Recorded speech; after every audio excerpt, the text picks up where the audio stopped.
Hello tout le monde, dans cette vidéo je vais vous montrer une recette de la pâte feuilletée inversée. Une pâte souvent utilisée pour les recettes de pâtisserie, notamment le millefeuille, le palmier ou encore la galette des rois. Allez c'est parti, on commence notre recette avec la détrempe. Dans une cuve d'un robot pâtissier, on y verse de l'eau, de la crème liquide, de la farine et du sel. Puis on mélange le tout à l'aide d'un crochet à vitesse lente jusqu'à incorporation des ingrédients.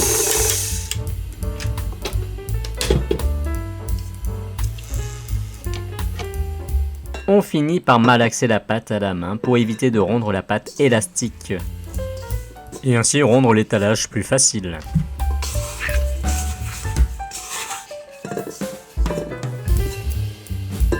On abaisse ensuite la pâte à une épaisseur d'environ 1,5 cm et on y forme un rectangle à l'aide d'un rouleau pâtissier.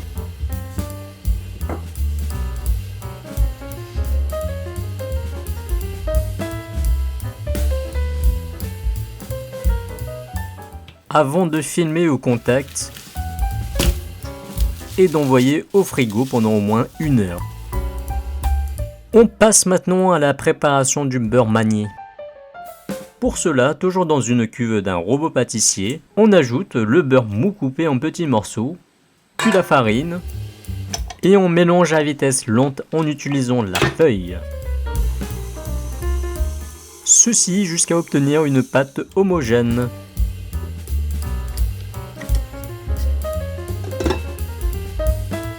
On débarrasse ensuite le beurre manié au centre d'un papier cuisson. Puis on l'aplatit avec la paume de la main avant de replier le papier cuisson en forme de rectangle.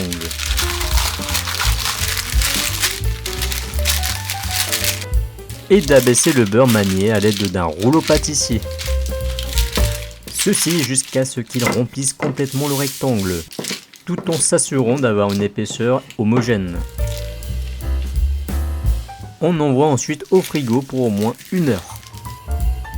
On va poursuivre avec la détrempe une fois sortie du frigo. On la baisse légèrement afin d'obtenir un joli rectangle. Puis on récupère ses dimensions. Ceci servira à déterminer les dimensions du beurre manié afin d'envelopper la détrempe. Ici nous avons 18 cm de longueur pour 21 cm de largeur. Ainsi notre beurre manié devra avoir 38 cm de longueur sur 21 cm de largeur. On passe maintenant au beurre manié que l'on aura sorti du frigo depuis quelques minutes. Autrement, le beurre manié serait trop dur et il casserait facilement. Et on n'hésite surtout pas à bien fariner le beurre ainsi que le plan de travail. Ici, il va nous manquer quelques centimètres pour atteindre les 21 cm. On étale donc jusqu'à obtenir 21 cm.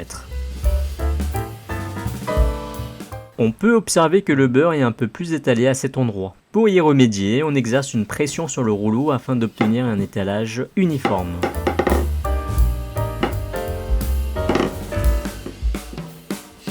On mesure à nouveau et on est bon. On va pouvoir passer à l'étape suivante.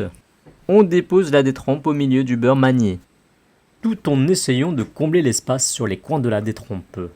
Et on replie chaque extrémité du beurre manié sur la détrempe. Dans cette recette, on va partir sur 5 tours simples. Pour les 2 premiers tours, on n'hésitera pas à user de la farine. Allez, on commence avec notre premier tour. On va étendre sur la longueur jusqu'à obtenir 3 fois la taille du pâton, soit dans notre exemple environ 60 cm. Une fois la longueur obtenue, on va donner un tour simple. Ceci consiste à replier le premier tiers du pâton sur lui-même, puis de replier le dernier tiers sur le premier tiers. Pour chaque pli, on fait en sorte de colmater les espaces qui manquent sur les coins.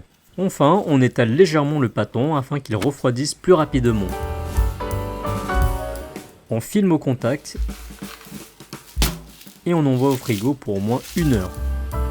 Pour le second tour et les prochains tours, la procédure reste identique. On étale toujours le pâton sur la longueur, c'est-à-dire côté pliure,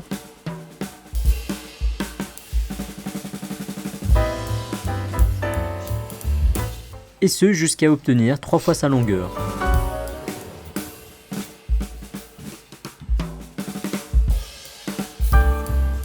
Une fois obtenu, on donne un tour simple. Voilà, comme ceci.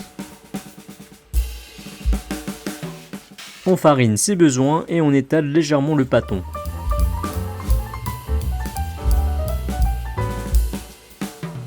Avant de filmer au contact et d'envoyer au frigo pendant 1 heure minimum.